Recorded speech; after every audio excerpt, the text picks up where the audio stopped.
Bon matin à tous et bienvenue à cette semaine de la formation à distance organisée par Fadio avec le soutien financier du ministère de l'Éducation et du ministère de l'Enseignement supérieur. Alors, ce matin, on a vraiment le plaisir d'accueillir avec nous France Lafleur de l'UQTR et ses étudiants pour nous parler des réseaux et médias sociaux, divertissement ou communauté d'apprentissage interactionniste. Alors, je pense que ça va être une table d'échange bien enrichissante ce matin. Et sans plus tarder, je vais laisser la parole à France et son équipe là, pour les présentations. Alors, merci Karine. Alors, bonjour à tous, bon midi ou bonsoir. Tout dépend du fuseau horaire à partir duquel vous êtes connectés. Alors, voilà. Alors, le sujet du jour, comme le disait Karine, on insiste sur les réseaux sociaux, les médias sociaux et le divertissement dans les communautés, mais on insistera davantage là, dans notre discussion de la table d'échange sur la dimension socio-affective dans l'apprentissage par les technologies. Alors, ceci dit, qui sommes-nous? Alors, on voit déjà qu'on a une belle équipe qui est déjà arrivée en ondes. Alors, qui sommes-nous? Moi, je suis France Lafleur, professeure-chercheur au département des sciences de l'éducation à l'Université du Québec à Trois-Rivières. Donc, depuis 15 ans déjà, j'ai assumé un bon nombre de cours, soit en mode synchrone ou en mode hybride. Donc, c'est ce qui fait qu'aujourd'hui, j'ai le goût de vous partager tout ce qui concerne la formation à distance, mais non seulement moi-même, mais j'ai amené une équipe formidable.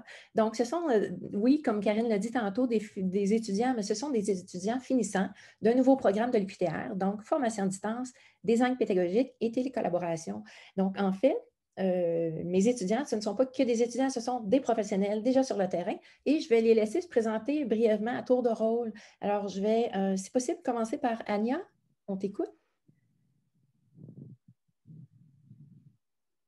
Micro activé. Non. Alors, je vais poursuivre avec Sophie. Bonjour, alors Sophie Breton-Trane, j'enseigne la littérature au Cégep Gérald Godin et je m'intéresse vraiment à tout ce qui est numérique, bien sûr, et formation à distance plus spécifiquement. Maintenant, Anne. Bonjour, je suis Anne Vaillancourt, je suis chargée de cours à l'UQTR en sciences comptables et aussi enseignante au Cégep de Lévis. Puis moi, en fait, je m'intéresse à tout ce qui touche l'éducation de façon générale, mais particulièrement aux technologies de l'information. Merci. On a maintenant Johanna. Ça va, France, c'est pas de problème. Bonjour, moi, c'est Johanna Bisson. Je suis bien sûr chargée de cours à l'Université de Sherbrooke. Je participe à ce cours et je suis finissante en ce moment par passion. C'est un domaine qui m'intéresse, là, tout ce qui est la formation à distance. Et je suis principalement conseillère pédagogique en formation professionnelle à la commission scolaire Eastern Township. Je vous souhaite une belle rencontre avec nous. Merci, Johanna. On a aussi Marilyn. Bonjour tout le monde, mon nom est Marilyn Lemay. Je suis psychoéducatrice de formation, enseignante en technique d'éducation spécialisée depuis maintenant 9 ans au Collège La Salle. Écoutez, moi, depuis que j'ai débuté le cours au mois d'août avec France, je redécouvre ma profession d'enseignante en ligne parce que je suis uniquement en ligne là, depuis le mois de septembre. Donc, écoutez, ça me fait un grand plaisir d'être ici et de vous partager mes expériences et découvertes depuis le mois de septembre en tant qu'enseignante en formation à distance. Merci, Marilyn. On a maintenant Luc. Bonjour à tous, je suis Luc Lamarche, j'enseigne en charpenterie-menuiserie au CFP Qualitech du Centre de services scolaires du Chemin du Roi à Trois-Rivières. J'étudie, moi, avec depuis le mois de août dernier à l'UQTR dans un programme de 2e cycle en formation à distance. C'est la pandémie nous a emmené, nous a bousculé, pas emmené, nous a bousculé à changer nos manières de faire, puis il faut essayer de s'adapter avec la nouvelle réalité. C'est pour ça que je suis là, puis je suis bien content de participer ce matin à cette table ronde. Alors, merci Luc, on a hâte de t'entendre lors des échanges. Et est-ce que je vérifie si Anya a retrouvé le micro? Alors, je ne crois pas. Alors, Anya, elle est avec nous, finissante également, très impliquée. Elle utilise le numérique de plus en plus dans son enseignement. Elle est très passionnée, alors raison pour laquelle elle va aussi se présenter tantôt. Alors, je vois que dans les 2 dernières minutes, il y a quand même presque une centaine de personnes qui se sont rajoutées. Alors, bienvenue à tous. Mon nom est France Lafleur, je serai la principale animatrice. Et nous souhaitons la bienvenue, comme je le disais tantôt, que vous soyez de Paris, Singapour, Haïti, Afrique, Québec ou Maroc, parce que je viens de voir arriver des gens du Maroc. Bravo tout le monde d'être là ce matin. matin et de partager notre passion. Vous allez voir, le feu va prendre. Alors, oui, au niveau du plan de la journée, alors on vient tout juste là, de voir en bref résumé la présentation des panélistes. On va aussi continuer, on va regarder dans le fond en deuxième partie certaines définitions, on va regarder des statistiques sur les médias et les réseaux sociaux. Donc, un petit peu de théorie, mais ne vous inquiétez pas, on va vite passer au concret pour partager nos expériences. Aussi, dans un troisième volet, vraiment, les sujets qui seront abordés, on va avoir comme 2 périodes de débat et d'échange, c'est-à-dire qu'on va l'entrecouper d'un petit moment où on va laisser nos participants dans la salle virtuelle, poser des questions, probablement de vive voix. Alors, voilà, il va y avoir des sujets comme, par exemple, entre autres, là, le premier bloc va porter sur la présence socio-affective dans l'utilisation des médias et des réseaux sociaux en contexte de formation à distance. Et notre deuxième bloc de discussion va porter sur les impacts positifs ou les défis que sous-tend finalement la formation à distance quand on utilise les réseaux sociaux. Alors, entre chaque débat et échange, on va essayer de vous permettre de poser des questions et on utilisera, Martin Bérubé et Julie Bérubé assureront probablement là, justement la gestion j'allais dire le clavardage, non, justement, on vous demandera d'utiliser le Q&A. Alors, questions-réponses, c'est quand vous souhaitez adresser une question aux panélistes, de l'écrire directement dans la section questions-réponses. Alors, pour le clavardage, c'est plus entre vous pour réseauter mondialement. Alors, ça nous fait plaisir là, de continuer en ce sens. Alors, voilà, c'était le plan de la présentation.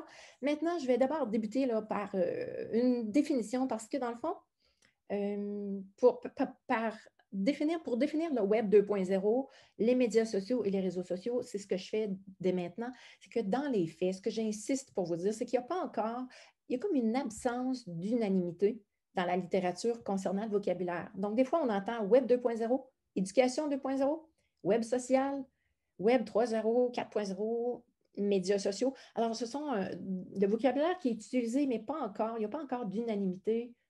Donc, voilà. Alors, on navigue parce qu'on est vraiment dans le changement, donc on y va nous-mêmes en s'ajustant au fil du temps parce qu'on est vraiment dans une période intensive de bouleversement, de changement, donc on doit s'adapter. Le vocabulaire aussi.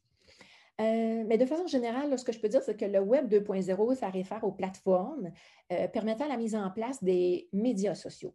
Alors, ça fait déjà quand même plus d'une décennie que le Web, c'est devenu la première source d'accès à l'information.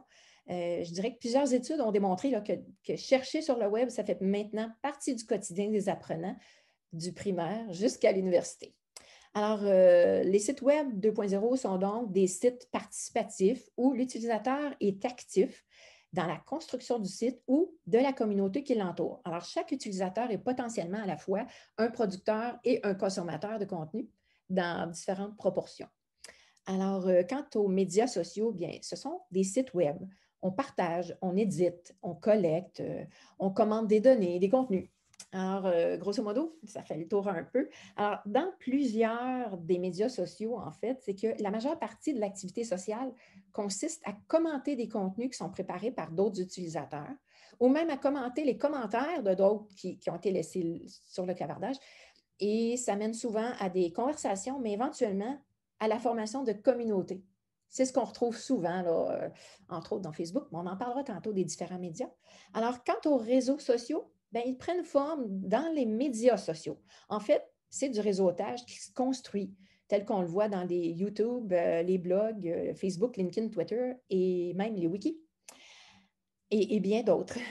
Alors, en résumé, le graphique illustre très bien que les sites Web permettent aux médias sociaux de prendre forme par différentes communautés qu'on appelle les réseaux sociaux.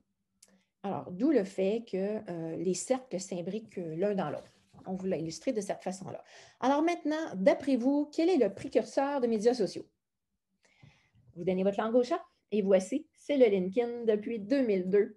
Alors oui, effectivement, le LinkedIn a été créé en Californie. Donc, en 2019, le site revendiquait déjà plus de 660 millions de membres, puis qui s'était issu, dans le fond, de 170 secteurs d'activité.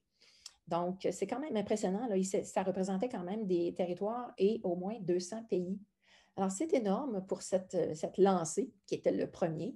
Alors, l'entreprise est quand même valorisée à 20 milliards de dollars. Ça, c'était en 2015, l'évaluation que j'ai pu trouver. Et ensuite, en 2016, bien, Microsoft s'en est approprié. Donc, ils ont annoncé le rachat du réseau social pour un montant de 26,2 milliards américains. Quand même intéressant. Alors, quel est le réseau social le plus populaire? C'est la question qu'on va se poser. Et Marilyn nous a préparé une petite activité. Je laisse la parole à Marilyn.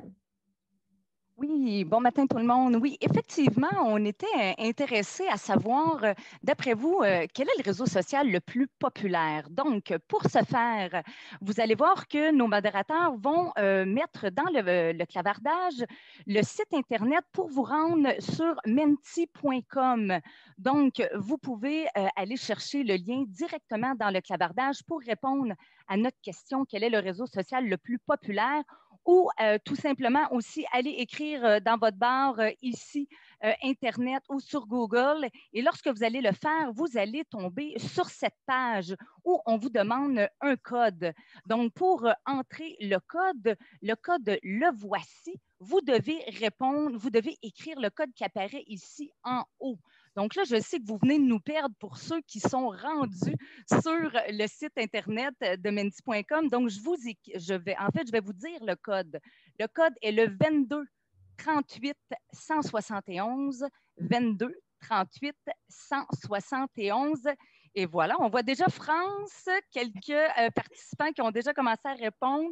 On a déjà 27. On voit le choix de nos participants du réseau social le plus populaire. Facebook semble tranquillement pas vite remporter la palme d'or, mais est-ce vraiment la bonne réponse? C'est ça la question, hein? On va patienter parce que nos participants sont en train de voter. Excellent. Ils ont la question devant eux et ils doivent sélectionner le média social pour lequel ils votent. Et je vois qu'il y a 58 réponses présentement sur une possibilité de 118. Alors, on vous laisse le temps de vous y rendre. Prenons le temps. Alors, on ne veut pas vous bousculer, on veut tout simplement vous amener avec nous dans votre participation ici ce matin. Alors, on a maintenant 61 réponses. Alors, on est rendu à la moitié des participants. Intéressant de voir que Facebook et Instagram, il y a une chaude lutte, disons-le, hein, une chaude lutte entre les deux réseaux sociaux. Qui va le remporter? On ne sait pas. 71 participants, excellent. Donc, on peut présumer que plusieurs d'entre vous connaissaient déjà Mentimeter. Ça a été facile. On a anticipé les problèmes techniques, mais bravo, on l'a eu. Ça va bien. On a déjà des participants qui sont actifs, bien sûr. Et excellent. On voit Nathalie qui nous dit « On gagne quoi? » Mais c'est une voiture, Nathalie. Alors, c'est le tirage ce matin. Et aussi, ou de la fierté. Hein? Ou juste de la fierté, France. Oui, bien sûr. Mais en plus, c'est que, Nathalie dit de tous les panélistes, bien sûr. Alors, oui, alors pour ceux qui nous ont... On est rendu à 75 répondants. Bravo, vous êtes vraiment génial. Ça veut dire que vous avez réussi à trouver le réseau social. Et pour ceux qui ont une petite difficulté à revenir pour nous voir et revenir à l'écran, je sais qu'en cliquant sur le lien, vous êtes rendu sur le lien, là. Mais pour vous ramener, si jamais on a quelqu'un qui est perdu, regardez votre écran, vous avez une petite icône de Zoom. Petite icône blanc et bleu, vous recliquez dessus et nous réapparaissons. Et voici les résultats. Alors oui, effectivement, tous ceux qui ont voté pour le Facebook, vous avez gagné, voiture ou non, mais vous avez gagné. Donc, ça veut dire qu'en se référant maintenant au graphique, voici le graphique bleu pâle, lui, des données de 2017, là, les plus récentes que j'ai pu trouver. Les plateformes les plus populaires, en effet, alors on dit 1,59 milliard d'utilisateurs.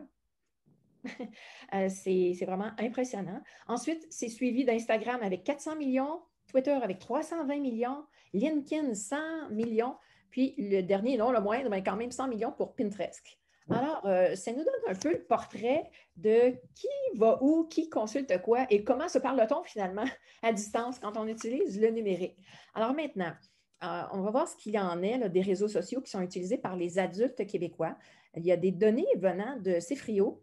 On se rappelle que Cefrio, c'est un organisme qui n'existe plus, mais quand même, c'est maintenant l'Académie de la transformation du numérique de l'Université Laval qui réalise les études.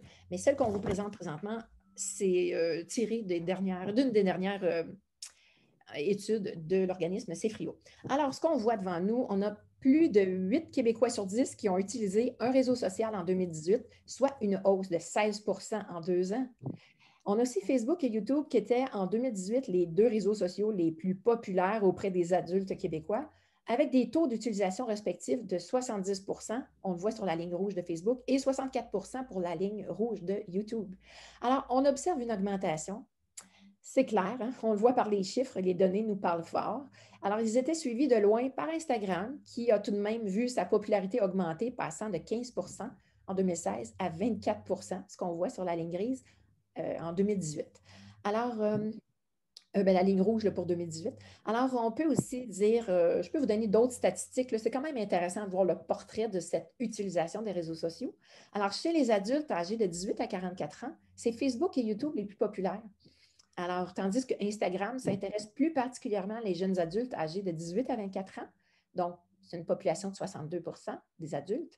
Et tout comme Snapchat à 69 %, ce qui est très fort, et Twitter, 23 %. Alors, il y a LinkedIn, tant qu'à lui, qui est populaire auprès des adultes de 35 à 44 ans pour un taux de 29 %. Alors voilà, ça nous met la table un peu sur les statistiques, le portrait là, des adultes. Au niveau maintenant, donc, en fait, ces différentes statistiques, ça nous indique clairement que les adultes utilisent les réseaux sociaux de façon importante dans leur quotidien. Alors, aujourd'hui, nous souhaitons échanger et débattre de la place socio-affective dans l'apprentissage, les apprentissages, en utilisant les différents médias sociaux dans le cadre de la formation en distance. C'est l'angle sous lequel on l'aborde aujourd'hui. Et pour ce faire, on va regarder une définition que nous propose Jessica. Alors, l'auteur Jessica est quand même très populaire. Si vous faites des lectures le moindrement sur la formation en distance, vous la rencontrez. Alors, en fait, c'est que la présence socio-affective en e-learning permet de soutenir la présence cognitive, alors pour résoudre une situation problématique dans un groupe. Alors ça, c'est sa première phrase de définition qui a un impact sur le portrait global. Alors, on a aussi les interactions sociales qui contribuent à établir des relations égalitaires et conviviales. On va en reparler tantôt là, de l'aspect convivial entre les apprenants qui créent ainsi un climat socio-affectif favorable aux transactions au sein d'un espace numérique de communication. Alors voilà, grosso modo, mais en d'autres termes, c'est que la recherche de solutions pour la résolution d'un problème dans un climat de coopération au sein d'un groupe de formation à distance, et ça aide à maintenir et à établir des relations sociales égalitaires entre les apprenants. Donc, cet échange, là, ces échanges, dans le fond, cordiaux et d'entraide, hein, c'est souvent de l'entraide, on va le voir encore tantôt, d'entraide mutuelle qui permet, dans le fond, d'installer un climat socio-affectif qui est vraiment favorable, alors, dans les différents environnements de communication numérique. Maintenant, Madame Alexandre, c'est le professeur Marie-Alexandre de l'Université du Québec à Rimouski qui nous a créé une publication toute récente en 2020 là, qui est publiée dans ce qu'on appelle le tableau. Je ne sais pas si vous connaissez, mais c'est très intéressant. Alors, ce sont une série d'articles qui s'intitulent le tableau et qui sont publiés par le réseau des universités du Québec. Alors, Marie-Alexandre nous a regroupé des principales observations dans le fait de parler de cette présence à distance. Alors, le premier élément, c'est quand même une transformation des relations interpersonnelles que ça apporte. C'est relevé de la Meule. On a aussi l'abandon en formation à distance qui est notamment lié possiblement d'un soutien qui est perçu ou vécu par les apprenants ou de la part des enseignants. Donc, il y a aussi un espace de partage et de co-construction. C'est ce que je retrouve dans mes cours, on en parlera tantôt, et des conditions efficientes des dispositifs de formation, selon, toujours, je suis rendue au numéro 3, du professeur Packlin de l'Université Laval. On a aussi dans un quatrième élément le couplage de distance-absence. Ça tend à céder la place à celui de la proximité-présence, toujours selon Jezegou. Et maintenant, le dernier élément qui a été mentionné, c'est que le maintien d'une relation significative avec les personnes apprenantes, c'est une activité clé de processus didactique qui est associée au savoir enseigné. Alors, toujours selon le professeur Alexandre. Alors voilà, j'espère que vous nous suivez bien et que vous n'êtes pas partis texter sur vos réseaux sociaux. Suivez-nous. Alors maintenant, on constate que les relations se modifient, ça se transforme. En formation à distance, dans le fond, c'est ce que nous disait Mme Alexandre, mais qu'en est-il maintenant de ces changements lorsque nous parlons des médias sociaux? Alors maintenant, là, on passe à M. Proulx, dans le fond. Alors, c'est qu'en recourant à la théorie de la présence sociale, et là, c'est vraiment M. Proulx qui est, selon ses écrits, selon ses recherches, des chercheurs ont essayé d'évaluer le niveau de présence qui est atteint dans une activité de communication entre deux interlocuteurs, c'est-à-dire la qualité du contact physique, auditif et visuel qui définit dans le fond l'interaction qui est rendue possible par le médium. Mais les recherches sur ces phénomènes de présence sociale ont distingué les situations où la communication est médiatisée. C'est différent de celles que les interlocuteurs sont en face à face. Alors, la recherche nous dit que lorsque les interlocuteurs sont en situation de face à face physique, bien, nous sommes a priori dans un état très fort de présence sociale comparativement à une situation de communication à distance. Alors, voilà. Alors, on voit maintenant le schéma, mais que se passe-t-il avec cette présence sociale dans les médias sociaux? C'est la question du jour. Alors, Proulx, suivant l'analyse de Kaplan et Hélène, met en évidence 4 catégories pour construire une typologie des médias sociaux. Et c'est ça qu'on voit maintenant dans le graphique, là, dans le schéma plutôt. Alors, on voit la présence sociale, la richesse du média, la présentation de soi et l'autodévoilement. Parlons-en, le taux dévoilement. Et qu'on envoie des bonnes sur les réseaux sociaux. Alors, pour bien illustrer ce graphique, je vous demande vous-même, est-ce que vous êtes plus à l'aise de vous dévoiler, de vous confier quand vous êtes sur Facebook, par exemple, ou en utilisant votre courriel, Messenger, des textos, ou lorsque vous avez la personne en face de vous?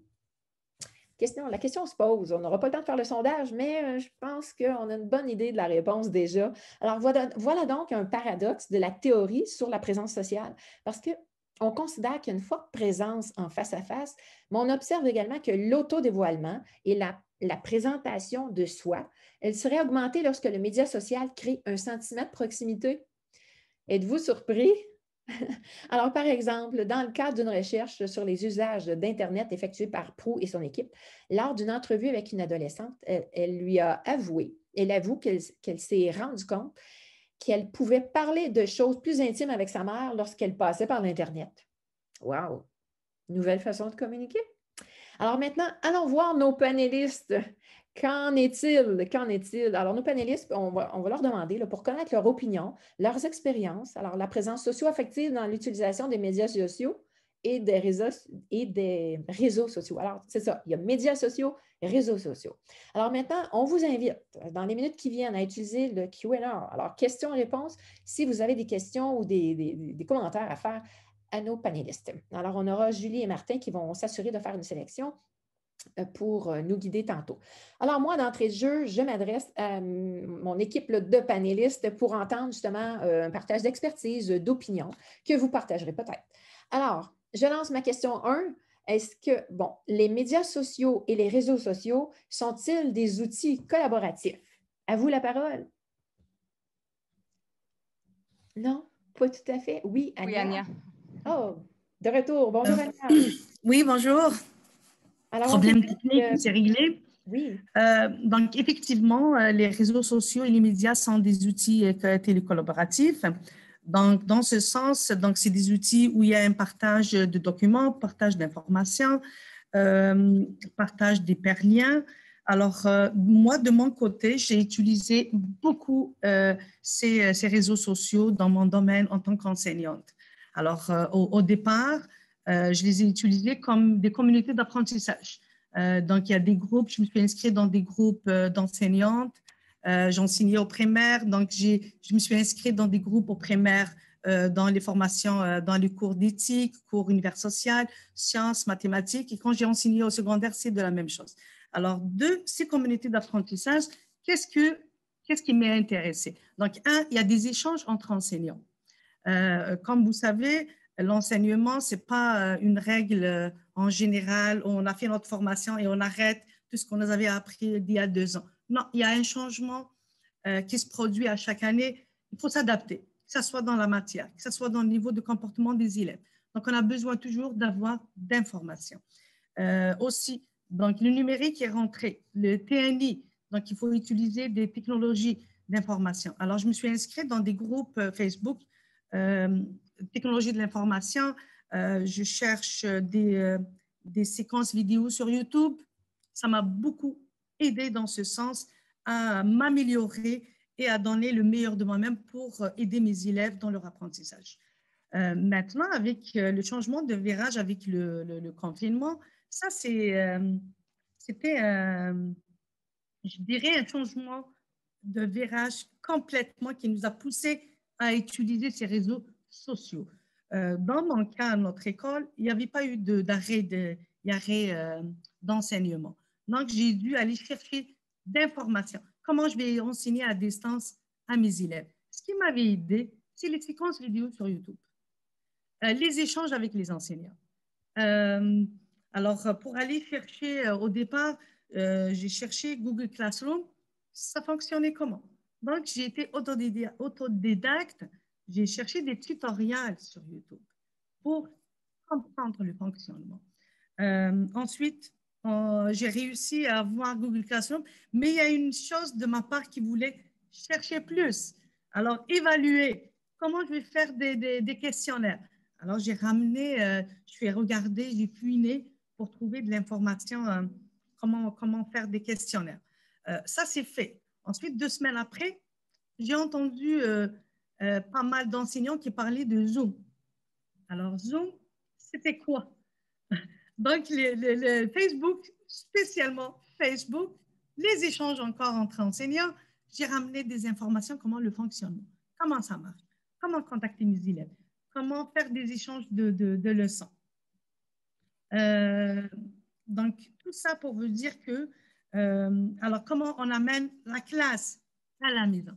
Donc, il y a eu une peur au départ.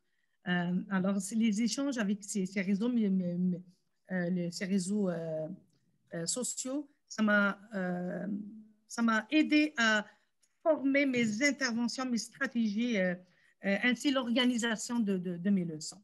Maintenant, en tant qu'étudiant, je l'ai utilisé pour les échanges avec les équipes, travail d'équipe. Ça a été très facile. Vous savez que tout le monde a le téléphone à côté de lui. Donc, c'est plus facile de l'avoir sur Facebook que de l'avoir sur courriel. Alors, la réponse, ça se passe vite. Donc, la réponse... le numérique, il est en train de se réconfigurer. Le savoir académique aussi, il roule très vite. Alors, je trouve que ces plateformes, réseaux sociaux, c'est facile à avoir l'information que de la chercher ailleurs. Alors, merci Ania. En fait, tu nous parles de ton aspect formatrice, étudiante. On a vu Luc aussi qui nous a relancé dans le clavardage en disant que ça nous a bousculé. Et les autres panélistes, avez-vous aussi utilisé les réseaux pour vous auto-former en période de bouleversement? Luc, ça a bousculé? Johanna, je te vois dire oui. On vous écoute. Ça a bousculé. Dans le fond, nos façons de faire, comme Ania disait, là, on est obligé d'aller s'auto-former. Il n'y avait personne qui était formé au printemps là, quand c'est arrivé.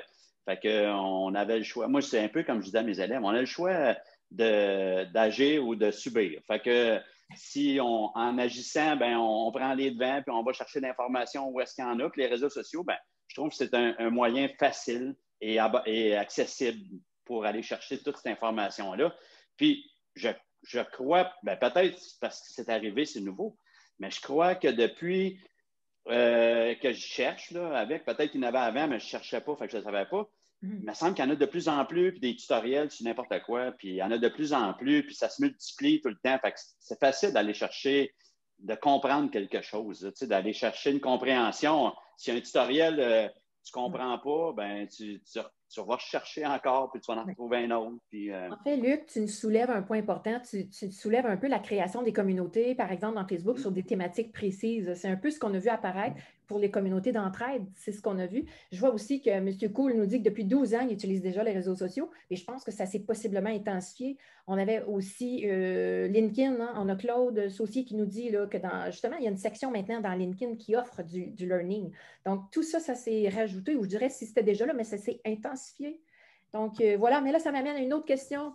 Alors là, je vous relance maintenant, mes panélistes, là, tout en essayant de suivre le clavardage. Vous êtes nombreux, c'est extraordinaire. Alors, quelle est la place de l'éthique professionnelle? Parce que là, on se dit, on intensifie, on va se chercher de l'aide, on va participer dans les communautés qui sont de l'entraide, puis c'est souvent des communautés spontanées. Mais là, notre aspect d'éthique professionnelle, là, dans l'utilisation des réseaux sociaux, qu'est-ce qu'on fait de notre vie privée, de vie publique? On va jusqu'où? Avez-vous une ligne de tracé? Alors, je vous relance, les panélistes.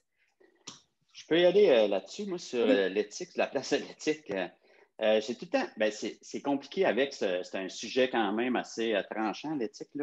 C'est qu'est-ce que l'éthique à quelque part? Je me demande tout le temps, moi, est où la ligne? Là, est où pour l'éthique pour un et pour chaque personne? Des fois, elle n'est pas tout le temps au même niveau. Puis, une question que je me pose, moi, mais dans le fond, est-ce que c'est les lois? Est-ce que c'est du domaine légal, l'éthique? Est-ce que c'est vraiment ou c'est plus de jugement ou, est-ce que d'être juste, une loi, est-ce que c'est juste tout le temps ou, d'être la justice, est-ce que c'est éthique, tout dépendant d'où est-ce qu'on vient? En tout cas, c'est des questionnements là, un peu avant de revenir là-dessus.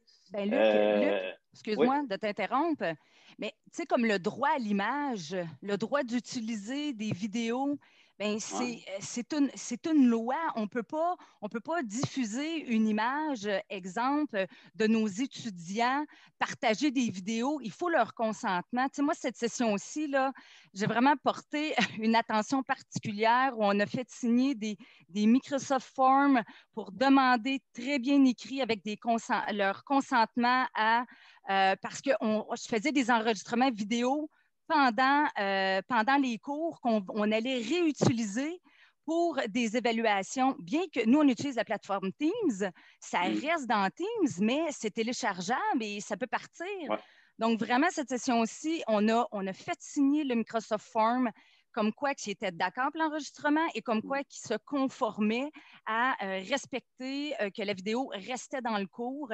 Et puis, on demande double, on s'est baqué, excusez-moi le terme, on s'est baqué 2 fois. Quand on parle d'enregistrement verbalement, ils doivent le dire qu'ils sont en accord. Donc, ils le signent et puis ils le disent verbalement. Donc, le droit à l'image, il est quand même... il faut faire attention avec ça. Donc, effectivement, ça rentre au niveau de l'éthique, là. Ouais, il y a des captures d'écran avec, comme tu dis. Là, aussi, je veux dire, tu as bien beau donner, c'est ça, il y a des captures d'écran, que même si on dit c'est privé, quand tu es à l'ordinateur chez toi, tu peux faire à peu près n'importe quoi. Là, tu peux faire une capture d'écran, tu peux enregistrer même la conférence. Mais en tout cas, ça pour dire ça, dans le fond, moi, la question que je me pose tout le temps, c'est l'éthique. Je compare ça un petit peu en ange et démon. Là, pour certaines personnes, il y en a sur un côté, ça va te dire oui, tu peux le faire, tu as le droit. Il n'y a pas de problème. De l'autre côté, tu es peut-être sur la ligne juste pour finaliser mon questionnement sur l'éthique, dans le fond, il m'a cité René Villemur là, qui dit l'éthique, c'est vouloir comprendre avant d'agir. Dans le fond, c'est avant d'agir, j'analyse mes gestes justement pour faire en sorte. Est-ce que c'est correct ce que je fais? Je ne veux pas partir de débat sur la COVID. Là. Dans le fond, c'est un peu comme on nous dit tout le temps dans ce temps-ci. Est-ce que c'est essentiel? Pour certaines personnes, il y a des choses qui vont être essentielles. Pour d'autres personnes, ne seront pas essentielles. Puis pourtant, c'est pour ça que je dis que l'éthique, c'est vraiment mince. Là, dans le même sens, Luc, je rajouterais que M. Villemur dit aussi que sa définition, c'est quoi faire pour bien faire. Donc, quand on se questionne, elle est où la ligne? On se repose la question, quoi faire pour bien faire? Mais il y a une question extraordinaire qui a été déposée dans le clavardage que je relance aux panélistes. On nous dit de M. Belkacem, doit-on songer à l'élaboration d'une charte numérique? Alors, c'est un peu, ça devance un peu qu'est-ce que je m'en allais. Là, mais j'arrive, je pourrais peut-être répondre plus tard, là, ou non, s'il y en a d'autres qui ont des réponses avec. Là, mais dans le fond, moi, là, je reviens à encore la place de l'éthique. Dans le volet public, mettons, volet qu'est-ce qui est plus public. En tant qu'étudiant à l'UQTR, dans le fond, on a utilisé les volets, les réseaux sociaux comme Facebook, Messenger, comme Ania disait tantôt, là, pour faire les travaux d'équipe, puis pour se partager avec, c'était plus dans le sens collaboratif, c'était pas dans le sens partager là, nos faits et gestes de notre famille, puis nos enfants, puis nos petits-enfants, puis en tout cas toute notre vie privée. Fait que c'était vraiment comme un monde à part. On a fait un réseau social sur Facebook, une page à part, puis le monde, c'est vraiment une collaboration professionnelle, scientifique, qu'on emmène des articles, Oui, Marilyn? En fait, Luc, quand tu parlais, je me disais, moi, là, en tant qu'étudiante avec vous, là, avec le groupe, pour vrai, j'adore ça. OK? On s'est vraiment beaucoup entraidés, que ce soit dans nos travaux, que ce soit, on s'est envoyé des liens au niveau des différents outils numériques qu'on pouvait appliquer directement dans nos cours. Honnêtement, les profs, facilement accessibles, nous aidaient. Par contre, moi, en tant que prof, pour vrai, là, je ne suis pas rendue là dans ma tête. Moi, là, je ne suis pas prête psychologiquement, là, je suis tellement pas prête parce que là, j'ai l'impression que moi, je suis sur Teams, comme je disais tantôt. Fait que là, j'ai essayé, puis là, j'ai Teams. On a la plateforme Léa avec Omnivox et les Mio pour ceux qui sont au cégep. Et là, j'ai dit, OK, je vais essayer de transposer comment qu'on utilise un Facebook privé dans notre groupe, exemple, qu'on a fait, et de le transférer sur Teams avec mes étudiants. Je vais faire le même principe. Là, je leur ai montré, puis je leur ai dit, OK, tout le monde, là on va se parler, on va se faire un clavardage avec la publication Teams. Là, je leur ai montré comment activer les notifications. Là, on va s'entraider, on va poser nos questions dans Teams. Parce que là, à chaque fois que vous m'envoyez un MIO, bien, la réponse que je donne, elle ne sert pas à tout le monde. On n'est pas en train de s'entraider. Fait que là, j'ai voulu maintenir le lien à distance pour créer cette proximité-là. Bien, là, pour le moment, c'est depuis janvier que je fais ça. Pour vrai, là, c'était vraiment, ça ne fonctionne pas. Pour vrai, ça ne fonctionne pas. Les étudiants, c'est une plateforme. Teams est une plateforme, ce n'est pas un réseau social. Donc, même si je le dis, puis je le redis, puis je dis, écrivez-moi sur Teams, on écrit sur Teams, et plus d'une fois, pour vrai, ça ne fonctionne pas. Et puis, je suis d'accord que ça maintient le lien, tu sais, la coupure qu'on sent dans le mode asynchrone, on la sent, la coupure avec les étudiants, puis ça permet de maintenir le lien, les réseaux sociaux. Je suis tout à fait d'accord. Il y avait Anne qui avait une réponse. Oui, c'est ça. Je suis pas prête. Je pense que Anne n'en peut plus. Vas-y, Anne. Marianne, peut-être que Teams, justement, puis moi, j'utilise Facebook pour un peu la même façon que tu fais, là, essayer d'éviter les MIO ou les courriels, là, pour ceux qui sont peut-être pas au collégial, où on répond 10, 15 fois la même question, puis personne n'apprend de ces interactions-là. Moi, je suis allée sur Facebook plutôt. Donc, j'ai créé un groupe Facebook et non pas ma page. Nécessairement, j'interviens comme avec ma page personnelle, et là, on dirait que comme tu vas les rejoindre où ils sont, puis tout à l'heure, j'ai vu là, dans le clavardage, justement, quelqu'un qui disait Facebook avec nos jeunes, ils sont encore là, malgré que ce soit peut-être pas l'utilisation principale. Ils utilisent peut-être plus TikTok, Snapchat et compagnie, mais ils sont encore là quand même. En tout cas, de mon expérience, de ce que moi j'en constate, là, ils sont encore là. Puis là, on va les rejoindre où ils sont. Alors que Teams, ils le voient comme un outil scolaire, bien, Facebook, ils sont dessus, ils voient les interactions qu'ils ont.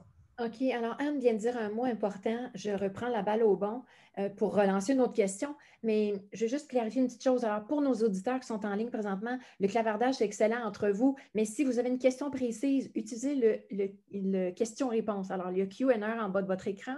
Je vois qu'il y a déjà 14 personnes. Si vous avez des questions spécifiques pour nous, ce n'est pas dans le clavardage. Il faut vraiment les écrire dans le Q&A, question-réponse, pour que Julie et Martin puissent nous les transposer dans quelques minutes. Mais là, quand Anne nous a parlé d'apprentissage, bien là, j'ai une question pour mes panélistes. Alors, quel angle pédagogique ou bien quels aspects de la pédagogie on pourrait exploiter avec les réseaux sociaux? Ah, Johanna, une réponse concrète? Oui, bien écoute, j'attendais tout à l'heure, il y a tellement d'éléments qu'on aurait envie de partager sur ce sujet-là, c'est incroyable. Puis là, je pensais à vous hier soir quand je me suis couchée parce que je me souvenais le jour où j'ai reçu mon brevet d'enseignant par la poste. Quand j'ai reçu mon brevet, ça arrive avec une petite liste d'obligations. Et dans ces obligations-là, on nous amène l'importance de socialiser nos élèves. De ce qu'on discute depuis tout à l'heure, c'est un de ces éléments pédagogiques importants-là qui ressort. Puis tout à l'heure, tu donnais des beaux exemples, France, avec toutes les références que tu as amenées. Puis je pense que peut-être cet outil-là, qui est une communauté d'apprentissage, qui est quasiment le mot à la mode pour apprendre de tout niveau, je pense qu'elle pourra peut-être combler cet effet-là que Marilyn a aussi nommé de fracture là, au niveau de la présence et du soutien puis de l'accompagnement de l'élève. Puis au niveau pédagogique, bien, je crois qu'ici, on le pense déjà au départ, avant de débuter notre travail, comme Marilyn l'a fait, de préparer l'activité de discussion, c'est excellent. On est là pour socialiser nos élèves, on est là pour les accompagner vers leur réussite, assurément. Donc, c'est super intéressant tout ça. Et susciter l'intérêt. Ça amène aussi, tu sais, on l'a vécu dans le groupe, là, parce qu'on est dans le même groupe. Notre partage sur Internet permettait aussi de partager des éléments pour enrichir nos connaissances, partager la co-construction de savoir, parce que Anne a des expériences que je n'ai pas, Anya en a d'autres, et là, on avait un groupe riche aussi d'expériences diversifiées, et je pense que les élèves à tous les niveaux ou les étudiants ont aussi cette expertise-là qu'ils ont vécue dans d'autres milieux milieux qu'on ne connaît pas toujours, que ce soit à la maison ou au travail ou au niveau social, culturel même à la limite. Là. Donc, je pense que c'est vraiment un élément sur lequel on devrait vraiment focusser. Comment l'amener et tout ça, je comprends qu'il y a toute une réflexion à avoir. Tout à l'heure, on parlait de l'éthique, là, mais au niveau pédagogique, quand on pense le design pédagogique, la planification de nos cours et leçons, wow, si on pense comme il faut, ça peut être tellement un outil intéressant. Là. Justement, j'invite les gens, je vois des questions apparaître dans le clavardage. S'il vous plaît, allez dans le question-réponse. On va prendre le temps de vous répondre dans quelques instants parce que l'horaire nous le permet. Et là, je me permets de renchérir sur ce qu'a dit Joanna. En fait, moi-même, en tant que formatrice, là, enseignante à l'université, d'habitude, on utilise, par exemple, les forums de discussion qui sont dans nos plateformes d'apprentissage, de gestion des apprentissages. Mais à un moment donné, moi-même, spontanément, j'ai créé, justement, avec ce qu'on disait quand Joanna a dit qu'on est dans le même groupe, c'est qu'on reparle que les panélistes d'aujourd'hui font partie du programme de formation à distance, le nouveau programme de deuxième cycle de l'UQTR. Et c'est spontanément, en tant que formatrice, que j'ai créé un réseau social parce que je sentais deux besoins. Le besoin d'instantanéité dans des réponses immédiates, mais aussi le besoin de support entre nous. Hein. Nous avons traversé une période intense d'ajustement numérique, d'ajustement pédagogique. Joanna l'a nommé, il faut penser à notre alignement pédagogique, mais là, on est rendu dans notre alignement techno-pédagogique. Alors, dans notre alignement numérique, parce qu'il ne faut pas juste penser à nos objectifs, les moyens d'évaluer, mais il faut que nos moyens soient bien choisis. Et comme on était en période accélérée, bien, moi aussi, en tant qu'enseignante, j'ai eu besoin d'aller créer une page Facebook privée, ce que je n'avais jamais fait auparavant parce que je me disais, oh non. Et là, j'ai questionné mon éthique professionnelle. Je me suis dit jusqu'où je vais dans la relation, jusqu'où je vais à créer un lien. Et finalement, on est proche. Mais là, attention, elle est où la limite? Est-ce que mes étudiants sont devenus mes amis, mes collègues, mes futurs collègues? Elle est où la ligne? Et là, je la cherche parce que dans le fond, nous sommes en complémentarité d'expertise. C'est ce que je pense. Je pense qu'au rythme accéléré du numérique, bien, on est nécessairement, je pense, en complémentarité de compétences et d'expertise. Alors, c'est ça la richesse d'une communauté et j'ai pu l'expérimenter de façon spontanée avec ma cohorte actuelle. Donc, je vois qu'il y a beaucoup de réactions. N'hésitez pas à poser vos questions dans le Q&A. On arrive à vous dans quelques instants. Je vois Marilyn qui voulait réagir. Je vois Luc. Écoutez, allez-y. En fait, France, moi, je suis vraiment d'accord et ça me fait penser, je pense que ça va dépendre de notre public cible. C'est qui nos étudiants? OK, je pense qu'on ne peut pas, ça doit être utilisé différemment avec des étudiants du cégep de l'université. Ce sont des adultes versus primaire, secondaire. On n'est pas rendu au même niveau de développement, maturité, compréhension, etc., d'éducation. Donc, cette éducation numérique, de développer, on parlait d'éthique, c'est sûr que ça nous amène à ce niveau. C'est ça qui nous amène, dans le fond, beaucoup, la pandémie, on va faire beaucoup d'éducation au niveau du numérique, on va beaucoup développer notre compétence numérique, mais ça part par nous.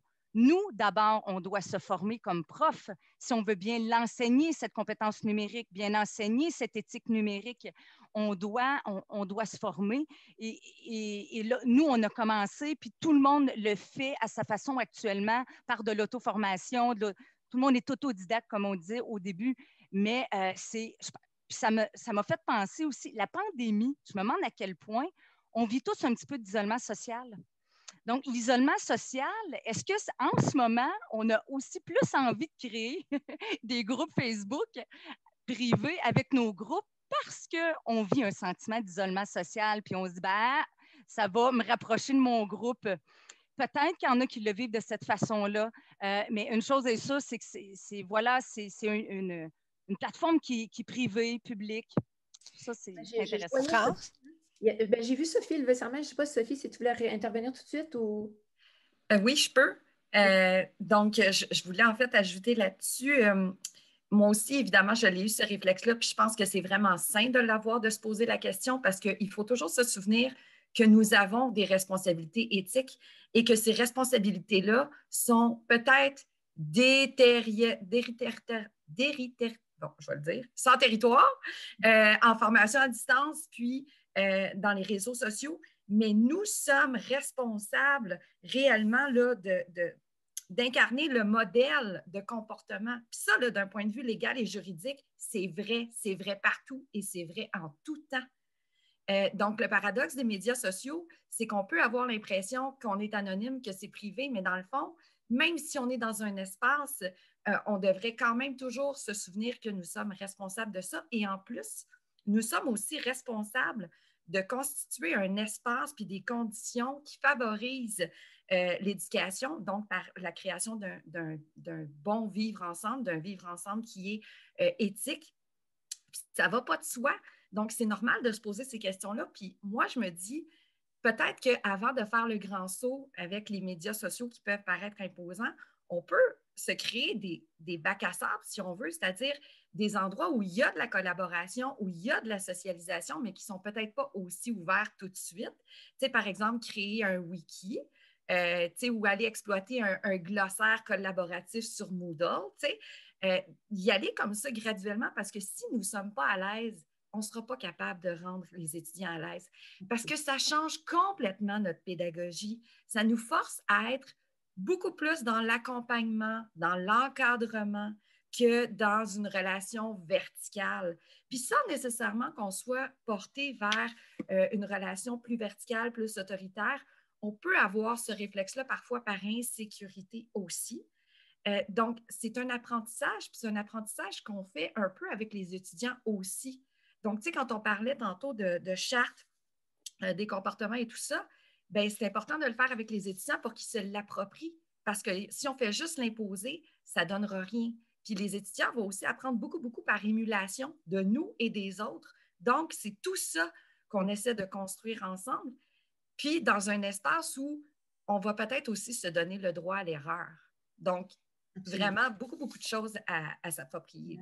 Alors, Sophie, ça m'amène à peut-être renommer que je pense qu'on a un devoir d'exemplarité aussi, hein, en tant qu'enseignant, formateur, vraiment. Et Johanna, je ne sais pas, tu es venue pour intervenir, je t'ai coupé. Est-ce que tu veux rajouter? Parce que tout de suite après l'intervention de Johanna, on va aller prendre des questions de notre public. J'étais déjà un peu à cheval sur ça, France, puisque tout à l'heure, à travers les interventions, j'ai vu 2 commentaires de quelqu'un qui était en lien direct avec ce dont on est en train de discuter, tu sais, d'aborder ce lien dont Luc a parlé d'éthique, tu sais, d'installer une étiquette qu'on appelle de plus en plus. Ben, tu sais, pourquoi pas de suggérer d'avoir des comptes distincts à nos élèves pour garder ce lien-là. Et ça, c'est tout dans la planification du cours, dans le volet pédagogique que l'enseignant doit mettre en place, puis bien penser comment on veut l'utiliser. Puis Sophie a tellement donné des beaux exemples. Puis je pense qu'un des grands défis va être de tenir compte aussi de l'inclusion à travers tout ça et éviter la fracture sociale au niveau des ressources monétaires pour accéder à tout ça. Et c'est un de nos panélistes, un de nos participants là, qui en chat en avait parlé, puis je pense qu'on ne doit pas l'échapper tout à l'heure. On aurait tellement de choses à dire à ce sujet-là, donc je te laisse aller. Oui, je reprends le pouls, mais en fait, je veux donner la parole à Julie et Martin parce qu'on veut aller vous entendre en tant que public. Je suis convaincue que vous avez beaucoup de choses à dire et que Martin nous aura sélectionné des bonnes questions. Alors, Martin, à toi la parole. On va essayer de répondre à nos personnes qui sont en ligne.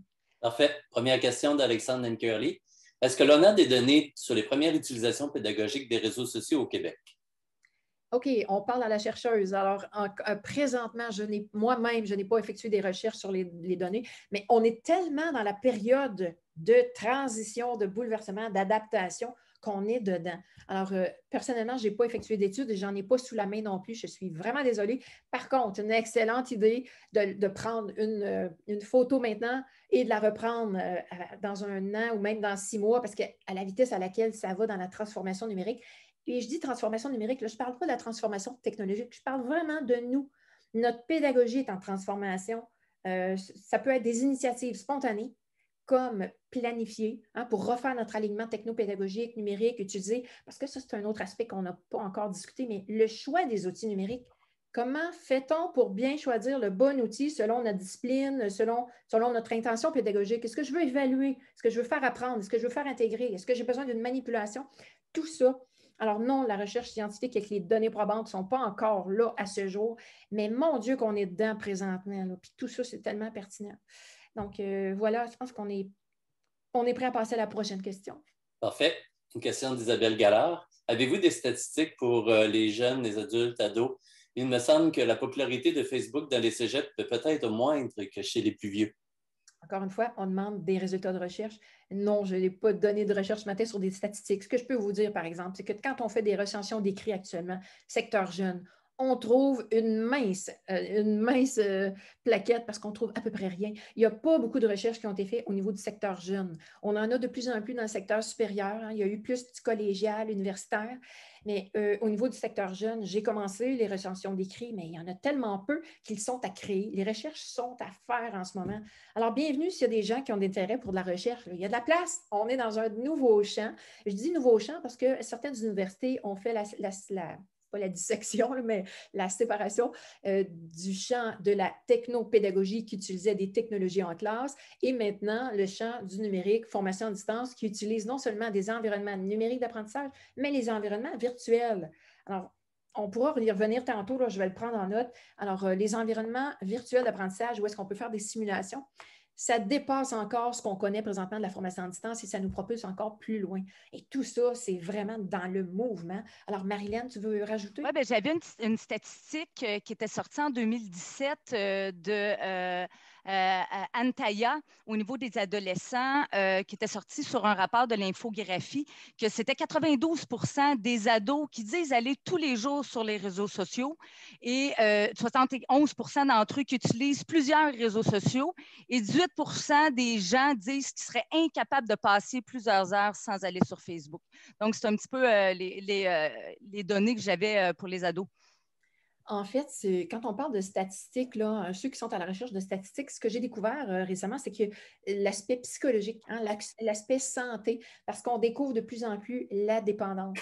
Hein, la dépendance, il y a certaines maladies qui sont maintenant dans une formation, dans la conclusion d'une formation que j'ai faite récemment à Harvard, le professeur nous disait qu'il y a certaines maladies qu'on peut maintenant détecter parce que les gens chat, même si on écrit sur. Ben, je dis on, en tout cas, je m'inclus parfois, occasionnellement, je m'échappe d'écrire au son pour aller plus vite. Alors là, je me questionne sur mon éthique et là, je reprends le bon français. Et tout ça pour dire que il y a plus, bien, il y en a plus, en tout cas de ce que j'ai constaté récemment, des résultats d'études sur les aspects psychologiques de l'apprentissage, la psychopédagogie, la santé du bien-être. Justement, du côté du QTR, on a Nancy Goyette qui s'intéresse à la santé et le bien-être des formateurs, mais de nos étudiants aussi. Alors, ce sont des différents angles qui sont importants à prendre en compte. Alors, voilà. On peut poursuivre? Oui, troisième question. François Guité. La notion de réseau social existe depuis longtemps en sociologie, remontant à Émile Durkheim. Ne faut-il pas faire attention de ne pas confondre avec la dimension médiatique des réseaux numériques qui diffusent au-delà du réseau social personnel? Oui, en fait, c'est que tantôt, quelqu'un le nommait, là, il y a un mot qui est ressorti, je l'ai oublié, mais c'est pour un peu distinguer. On proposait tantôt là, la distinction entre un compte personnel, un compte professionnel. Donc, faire la distinction entre le compte étudiant et sa vie perso. Donc, oui, et encore une fois, on revient à l'exemplarité d'action, de modéliser nos façons de faire. Et oui, même si ça existe depuis très longtemps, c'est que maintenant, c'est comme s'il y avait un amalgame parce que c'est comme si c'est en train de se transformer pour de l'apprentissage.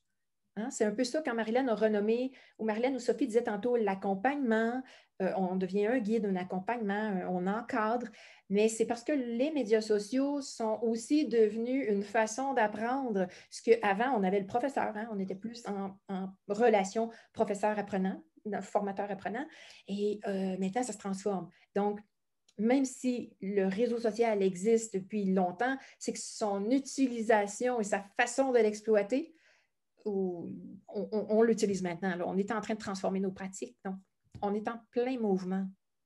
Voilà.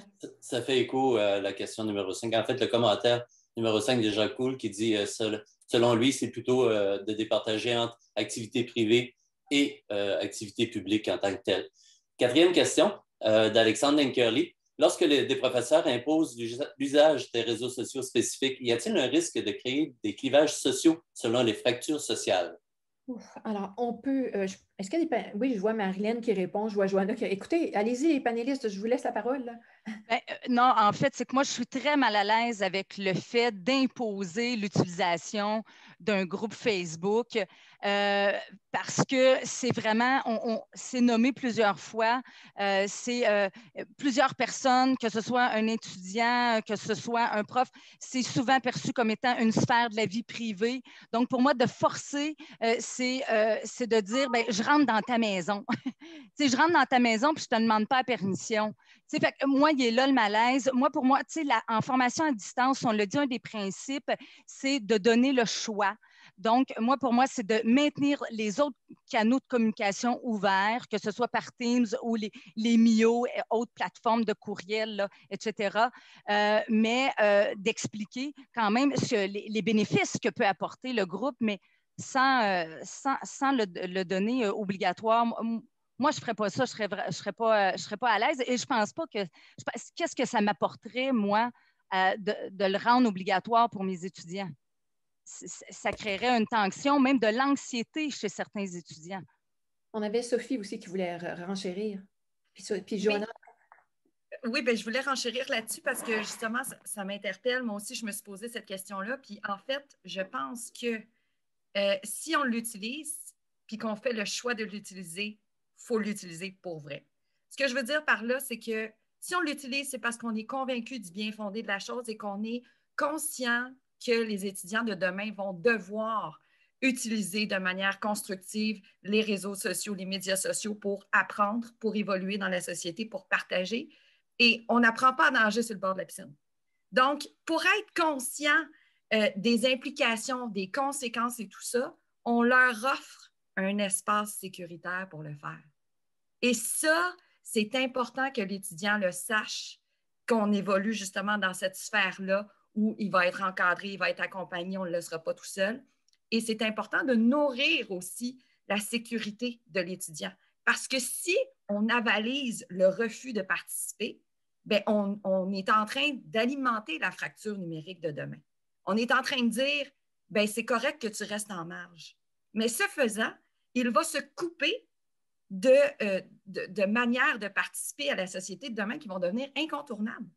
Par exemple, ma mère, qui n'est pas sur les médias sociaux du tout, bien, c'est sûr qu'il y a plein d'opportunités qu'elle ne saisit pas, puis elle peut avoir des questions parfois auxquelles elle pourrait trouver aisément des réponses en ligne, puis elle ne pourra pas le faire parce que c'est des choses qu'elle ne maîtrise pas parce qu'elle ne les connaît pas ou elle a peur. Donc, je pense que c'est important pour nous d'enseigner par émulation et de fournir des occasions d'expériences positives qui vont vraiment faire en sorte que nos cours deviennent des tremplins et non pas des manières de renforcer des stratégies d'évitement. Oui, mais il faut suivre quand même le rythme des étudiants, à être capable d'absorber ce changement, cette adaptation. On leur en demande beaucoup en ce moment, comme on s'en demande beaucoup en ce moment. On est dans un virage, tout le monde ensemble. Donc, je pense qu'il faut le suivre. Bon, là, c'est vraiment la psychoéducatrice en moi qui parle. Je pense qu'il faut suivre le rythme, il faut faire attention pour pas tout le monde trop se bousculer. Je suis tout à fait d'accord avec ton propos, Sophie, mais attention au rythme de chacun, à être capable d'amorcer le virage et ce changement qu'on est en train de vivre. On commence. C'est sûr, mais ils sont déjà en train d'apprendre sur les réseaux sociaux. Ils le font déjà. Oui. Donc, c'est dans avec leurs amis, puis avec leurs parents, même qu'ils préfèrent rester avec leurs amis qu'avec leurs parents. Hein? Fait qu'avec leurs profs, il y en a qui vont en voir aussi. Pour certains, on est une figure d'autorité. Je m'en vais sur un réseau social. Je ne sais pas, si ça me tente de jaser avec mon prof, moi, je veux garder ça avec mes collègues. Il y en a qui vont aussi penser comme ça. Bref, mais je suis tout à fait d'accord avec toi que c'est quand même l'avenir. Ce n'est pas une mode, là. Pas une mode, ce qu'on veut. Joanna aussi. Joanna, vas-y, prends la parole. C'est bon. Non, mais je vais juste faire comme un petit retour global. Là. Je pense qu'il y a beaucoup d'éléments qui ont été mentionnés puis que j'ai vu passer dans le chat. Et il faut penser à la motivation et l'engagement à apprendre. On pense à nos élèves depuis tout à l'heure, à nos étudiants, bien sûr, mais dans la motivation à apprendre, ça implique d'offrir des choix. Fait à ce moment-là, je pense qu'il y a peut-être cet outil-là aussi qui serait bien agréable à mettre en place. Et on parle souvent des élèves, des étudiants, mais ne pas oublier l'enseignant. L'enseignant qui est maître d'œuvre de ce beau projet d'apprentissage, puis qui, lui, n'est peut-être pas à l'aise avec certains outils et qui doit se les approprier tranquillement. Fait que je pense qu'autant l'élève que l'enseignant ont des apprentissages à faire, puis l'enseignant se doit d'être à l'aise avec l'outil qu'il va sélectionner. Sinon, comment faire aimer quelque chose à nos élèves si nous-mêmes, on est un peu sur la bascule, là, qu'on ne sait pas trop, dans la balance, il n'y a rien de juste encore. Faut développer ce souci-là éthique et d'écoute qui est mentionné à travers les interventions. Merci pour vos réponses. Du côté de Martin, est-ce qu'on a une dernière question brûlante ou si on passe au deuxième bloc? Ben, en fait, je trouve que la question qui va venir, elle est dans le sens de ce qu'on discutait. La question vient d'Alexandre Denkerli encore. Qu'est-ce qui est préférable, créer des communautés d'apprentissage ou les laisser émerger? Et a-t-on une capacité de choisir quand on s'inscrit dans un cours? L'université ou la maison d'enseignement devrait-elle indiquer l'obligation ou non de participer à une communauté? Je laisse les panélistes, je pense qu'ils ont beaucoup de choses à dire. Allez-y, prenez la parole. Moi, je parle beaucoup trop, je vous laisse la place. Alors, Sophie. Oui, bien, je voulais juste dire que je pense que ça dépend vraiment beaucoup du contexte. Ça dépend aussi du profil des apprenants. Par exemple, si on travaille avec des étudiants du primaire, bien, on peut choisir effectivement d'obliger que l'étudiant participe à une activité Twitter, hein, parce que justement, on est en train de les former, on est en train de les apprendre. Plus tard, quand ils sont plus vieux, on peut peut-être rendre ça facultatif, parce que l'idée, c'est qu'entre-temps, ils devraient avoir réalisé toute la plus-value de ça. C'est ça, dans le fond, le combat, je trouve. C'est-à-dire qu'on peut toujours, effectivement, dire que ça peut créer un certain inconfort, comme toute nouveauté. C'est important de l'écouter, ça, j'en suis tout à fait consciente. Mais ce que je veux dire, c'est qu'à un moment donné, si l'étudiant ne se mouille pas, bien, il n'en retirera jamais les bénéfices. Nous-mêmes, on a été forcés, à titre d'apprenants, parce qu'on est tous des apprenants nous-mêmes, on a été forcés, nous aussi, à un moment donné, à s'ouvrir à la collaboration. Puis je pense que la collaboration, puis le fait d'aller sur les réseaux, les médias sociaux, émerge beaucoup d'une problématique ou justement d'un questionnement qu'on a. Et donc, si on est capable de convaincre et de montrer et de prouver à l'étudiant que la collaboration, les réseaux, les médias sociaux peuvent vraiment solutionner des choses qu'il serait incapable de faire lui-même, tout seul, de manière individuelle, je pense qu'on va en faire un converti. Et de cette manière-là, on n'attire pas les mouches avec du vinaigre, mais en poussant et en montrant comment c'est positif, puis aussi en faisant en sorte de montrer que c'est se couper de plein de ressources si on n'y va pas. Je pense qu'il y a manière d'aménager un espace où tout le monde se sent respecté. Mais c'est le travail de tout le monde, c'est-à-dire que tout au long de son apprentissage, l'étudiant devrait être exposé aux réseaux et aux médias sociaux, la collaboration. Je veux dire, c'est carrément inclus dans les programmes scolaires désormais en France, par exemple, parce qu'ils sont parfaitement conscients que demain, on ne pourra pas fonctionner en silo. Donc, c'est dans cette optique-là, je pense que ça dépend du contexte, puis on ne pourra jamais dire c'est tout l'un ou c'est tout l'autre, mais je pense que c'est important de regarder la perspective à long terme de la formation. Merci Sophie. Juste avant de passer la parole à Luc, je vais rajouter que l'apprentissage, depuis une dizaine d'années, on se faisait des forums d'apprentissage, des forums en mode asynchrone. Mais le forum, c'est comme s'il n'allait pas assez vite pour faire des études de cas et des échanges. Et soudainement, on a utilisé le réseau social parce qu'il est plus dans l'instantanéité. Et là, on a comme répondu à un besoin. Et de là, quand on a notre présence socio-affective, notre lien, notre contact, et finalement, on se crée un engagement. Et là, la présence ou le soutien, le support, la collaboration, ça se solidifie. Donc là, ça devient encore une fois en transformation. Alors, Luc, à toi la parole. Après, on va retourner dans notre deuxième bloc. Okay. Moi, dans le fond, c'est juste pour terminer un peu ce que Sophie disait. Puis moi, je pense que ce serait important d'avoir une éducation numérique, dans le fond, à partir du primaire, tout le temps, pour justement qu'on soit capable de gérer notre identité numérique. Tu sais, dans le fond, c'est pas comme l'identité c'est pas juste notre papier d'identité qu'on s'en va, c'est comment on se présente sur les réseaux sociaux, puis comment on se comporte sur les réseaux sociaux. En même temps, on parlait d'éthique tantôt, là, fait que c'est un peu ça. Fait que de même, on pourrait gérer notre identité numérique plus de manière saine et responsable et intelligente avec. Là.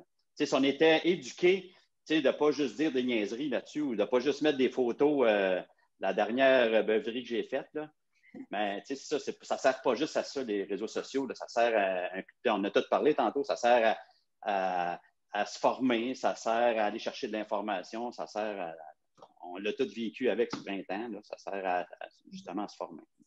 Allez, moi, je vais fermer la boucle du premier bloc en vous disant que même quelqu'un l'a mentionné dans le clavardage. Alors, le Conseil supérieur de l'éducation a publié très récemment, je crois que ça s'appelle Éduquer au numérique, si je ne me trompe pas, là, c'est à peu près ça. Alors, ça vient renchérir tous les propos là, qu'on vient de faire. Alors, fin de la boucle du bloc 1.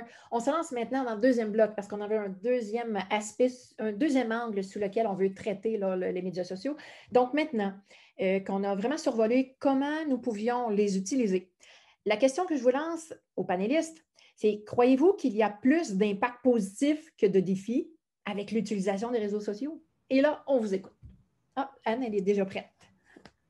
Ben, en fait, moi, juste pour cerner un peu, là, j'utilise les groupes Facebook comme outil avec mes étudiants depuis maintenant 10 ans. Fait que j'ai quand même une pas pire background là-dedans. Puis, je suis autant au collégial qu'à l'universitaire, mais universitaire premier cycle. Okay? Donc, je ne suis pas au deuxième cycle, troisième cycle, etc. Et d'ailleurs, ben, justement, je peux peut-être vous partager une image finalement. Puis j'ai bien caché les noms de mes étudiants et leurs photos, donc au niveau éthique, on n'aura pas de problème. Et vous voyez, à ce moment-là, c'est une étudiante qui pose la question. Et je vous dirais que c'est dans le cadre d'une simulation comptable. Donc, l'étudiante pose une question et c'est des étudiants qui répondent à la question. Donc, moi, à ce moment-là, je n'ai même pas à intervenir. Je surveille quand même les discussions. Puis vous voyez, j'avais un groupe de 70 étudiants et j'ai quand même 50 personnes 49 étudiants qui ont vu la question. Donc, tout à l'heure, quand on disait est-ce qu'ils sont vraiment sur Facebook, j'en ai quand même une bonne majorité. Ce que je fais à ce moment-là, c'est que souvent, je suis obligée de me freiner un petit peu. Je me dis, OK, non, je ne répondrai pas tout de suite. J'ai vu la question, mais je vais attendre pour que les étudiants collaborent entre eux puis s'auto-répondent. Et là, quand ils voient les réponses, ils disent « Ah ouais, je n'avais pas vu ça de même. » Ils vont changer leurs réponses. Donc, il y a vraiment de l'entraide qui se fait à ce niveau-là, un apprentissage et aussi un apprentissage en répondant aux autres, on assimile mieux nos connaissances. Moi, je vous dirais qu'en tant qu'enseignante, j'ai gagné du temps aussi, bien personnellement, là, parce que je ne réponds plus, dans un groupe de 70, cette question-là aurait pu me revenir facilement 20 fois par courriel. Fait que j'ai un gain de temps, ça c'est officiel. Et dans le contexte de la pandémie, ça a créé France, tu le disais tout à l'heure, le sentiment de présence à distance, justement, parce qu'on se rapproche de nos étudiants, ils ont l'impression de connaître le prof. C'est important de savoir que moi, mon profil Facebook, là, je mets des photos de moi qui fais du sport, mais je ne mets pas des choses ultra personnelles sur ma vie privée non plus. Ce n'est pas mon utilisation de Facebook, donc j'ai fait le choix de ne pas avoir 2 profils distincts. Mais je fais quand même attention à ce que je mets sur Facebook. Je me dis, OK, je suis à l'aise, est-ce que mes étudiants voient ça? Oui, pas de problème.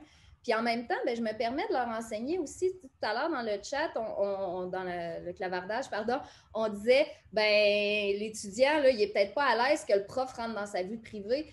S'il n'est pas à l'aise que le prof, qui n'est pas son ami Facebook, là, super important. Moi, c'est un groupe que je crée. Ils ne sont pas mes amis Facebook et je ne suis pas leur ami. Fait que je me dis, s'il n'est pas à l'aise que le prof voit ça, comment il peut être à l'aise qu'un futur employeur qui va taper son nom dans Facebook voit ça? Fait en même temps, on amène une certaine sensibilisation à ces étudiants-là en leur disant, si tu n'es pas à l'aise que moi je le vois, pourquoi tu le serais plus avec quelqu'un que tu ne connais pas? Pour former les équipes aussi, ça a été bien pratique Facebook parce que en dehors de Zoom, ils ne se connaissent pas nécessairement. J'ai enseigné à des premières années, premières sessions à l'université cet automne. Ils ne connaissent personne dans le groupe, puis là, il faut qu'il y ait un travail d'équipe. Ils ont utilisé Facebook. Bonjour, je me cherche une équipe. Donc, ils pouvaient collaborer. C'est sûr qu'on l'a dit tout à l'heure dans le clavardage également, hein, au niveau la séparation vie privée, là, c'est facile. Hein, c'est quand je scroll mon Facebook. Je m'excuse pour le terme anglophone, là. Je ne sais même pas c'est quoi en français, Sophie. Tu pourrais peut-être. Y a-t-il un terme pour ça en français pour scroller Facebook, l'option de. Dérouler la page? Dérouler la page, déroulement, merci. Donc, quand je déroule mon Facebook, ben là, je vois apparaître les questions de mes étudiants, même s'il est vendredi soir à 8 h, puis que je suis assise dans mon divan en train d'écouter un film, ben, puis que je regarde Facebook, je vois les questions. Fait que c'est sûr qu'au niveau, on parlait tantôt d'être envahi dans notre vie, ben c'est sûr que ça crée un peu ça. Faut se contrôler nous-mêmes, il faut être capable de se dire, OK, ben je l'ai vu, mais tant pis, je vais y revenir quand je travaillerai. Ou encore, assumer puis se dire, ben j'y réponds. Les messages privés aussi, hein, les étudiants, ben nécessairement, comme je suis dans le même groupe qu'eux, sont capables de m'envoyer des messages sur Messenger, justement. Puis tout à l'heure, on disait, est-ce que quand vous leur écrivez en privé, ben moi, j'attends qu'ils m'écrivent. Jamais moi, je vais leur écrire sur Messenger en privé, mais s'ils m'écrivent en privé, là, je vais aller leur répondre. Je me dis, ben, dans ce temps-là, c'est l'étudiant qui a initié ce contact-là. On parlait aussi d'obliger les étudiants. Je ne les oblige pas à utiliser le groupe Facebook. Par contre, comme Marilyn le disait, je pense que c'était toi tout à l'heure, Marilyn, les sensibiliser au fait que, ben, voici ce que tu vas y gagner là, si tu l'utilises. Puis au début de la session, là, souvent, là, je suis encore un petit peu là-dedans, mais ça devient moins pire. Là, on est rendu fin février. Leur dire, veux-tu poser ta question sur Facebook plutôt que par courriel? Va la mettre sur Facebook, ça va aider tes coéquipiers. Puis là, si je me rends compte que ça fait 3-4 fois avec le même étudiant que je lui dis ça, puis que malgré tout, il m'écrit par courriel, ben, je vais simplement lui répondre par courriel.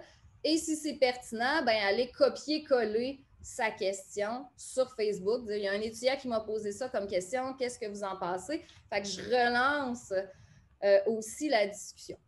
C'est sûr que comme c'est Facebook, ils ont une attente qu'on réponde rapidement, quasi instantanée. France, tu l'as vécu avec nous cet automne, hein, des fois. Oui, quand l'enseignant n'a pas répondu en moins de 60 minutes, là, ça ne passe pas. J'ai une deuxième question qui répète la question. Hein. C'est pas assez rapide. Fait que je pense que c'est important de le clarifier avec nos étudiants aussi, là, de leur dire, écoutez, c'est pas parce que c'est sur Facebook. Moi, j'enseigne, peut-être que je suis en classe au moment où tu as écrit ta question. Peut-être que c'est aussi, je suis assis dans mon divan ou en train de souper avec des amis. Puis même quand ils m'écrivent, puis parce qu'ils voient que tu l'as vu, je leur dis, écoute, je fais peut-être autre chose, là, OK? Donc, c'est pas parce que je l'ai vu que j'ai nécessairement le temps ou l'envie de te répondre. Puis je pense que ça, c'est aussi de les sensibiliser à avoir un bel équilibre travail et, tu sais, Sophie, quand tu disais qu'il faut être des exemples, bien justement, pourquoi ne pas être l'exemple en leur montrant l'importance de séparer notre travail de notre vie privée, puis être capable de prendre des moments pour soi, puis dire non, je fais le choix de ne pas répondre. Sinon, je parle beaucoup depuis tantôt, mais... C'est ça, je vois Anne qui est dans le positif et elle l'utilise et c'est comme comment je dirais ça. Mais là, en fait, je cherchais à savoir, est-ce que vous avez des défis aussi? Parce que là, Anne, elle nous a donné tous les points positifs. On voit qu'elle l'utilise depuis très longtemps, 10 ans, si j'ai bien compris. Marilyn? En fait, ça m'a fait penser, moi, il y a 3 semaines, mon employeur s'est positionné en envoyant un courriel à tous les enseignants pour parler d'hyperconnectivité et de droit à la déconnexion. Et a vraiment indiqué de telle heure à telle heure, c'est correct, mais il a vraiment fait de la sensibilisation et de la prévention auprès de nous, auprès des enseignants. Il nous a expliqué vraiment le fait d'utiliser les messages en différé pour que votre message il parte aux heures convenues. Donc, honnêtement, là, ça m'a moi-même sensibilisée. Parce que dans mon expérience d'utiliser Teams, comme j'ai parlé au début, et que j'avais commencé à envoyer différentes ressources, des outils cliniques, etc., je me suis surprise à envoyer ça des fois le soir, un samedi. Puis là, ça m'a fait réaliser de dire, OK, mais moi-même, j'étais en hyper-connexion et c'est un peu ça, tu sais, en t'écoutant parler, ben, tu l'as nommé, Anne, tu viens de le dire. Il faut faire attention, il faut regarder nous-mêmes comment on l'utilise pour pas non plus tomber dans cette hyper-connectivité-là, peut être très sensible à ce niveau. Donc, mais au niveau des désavantages, on en a parlé aussi un petit peu tantôt là, avec la sphère de la vie privée, etc. Donc, pour moi, c'est un défi. On en parle beaucoup, mais pour moi, c'est un défi dans l'utilisation des réseaux et des médias sociaux de maintenir cette limite. Donc, c'était pas mal ça, là, en gros. En fait, c'est ça, c'est qu'il y a certaines limites. Hein. On a vu Anne qui était dans le positif, mais il y a aussi certaines limites. Dernière intervention, Anne, parce qu'après, je le relance pour une autre question. Bien, effectivement, oui, ça a l'air positif, mais je pense que c'est parce que ça fait 10 ans que je l'utilise justement, puis je suis arrivée à clarifier mes limites. Mais un des défis, beaucoup, surtout en début de session, c'est justement à cause de ce sentiment de proximité-là, des fois, ils ont tendance à penser les étudiants ont tendance à penser que tu deviens leur ami, là. Fait que les messages, il n'y a plus de bonjour au début, il n'y a plus de... C'est écrit un peu en français au son, justement. Donc, d'arriver à aller reclarifier ça, recadrer ça. Fait que, oui, au niveau de la tâche enseignante, ça ajoute des fois un petit peu, mais comme Sophie le disait, là, je pense que c'est une question d'être un modèle puis de leur montrer que ben, c'est possible de les utiliser, puis de bien les utiliser. Alors, écoutez, je sais, Marilyn, on pourrait relancer, Oui, mais je veux quand même poser une question qui me semble essentielle pour aujourd'hui. Oui, Ania, je ne vous oublie pas, mais je relance la question parce que dans le fond, on parle du positif et des défis, mais là, on l'a un peu abordé tantôt, mais je veux vous entendre sur est-ce qu'on doit former nos étudiants aux médias sociaux? Est-ce qu'on doit les former? Oui, Sophie? Absolument. Je suis convaincue de ça. Ça ne va pas de soi. Moi, je trouve que si j'avais une analogie là, à utiliser, c'est un peu comme jouer au tennis. Tu sais, n'importe qui peut prendre une raquette, puis il peut renvoyer la balle, mais à la longue, on peut se blesser. Puis si on se destine à un jeu professionnel, va falloir se former. Puis je pense que les médias sociaux font vraiment partie, les médias, les réseaux sociaux font vraiment partie de notre vie. Puis on est vraiment dans un contexte où c'est même plus question, c'est même plus question de littératie, on est dans la translittératie. C'est quoi la translittératie?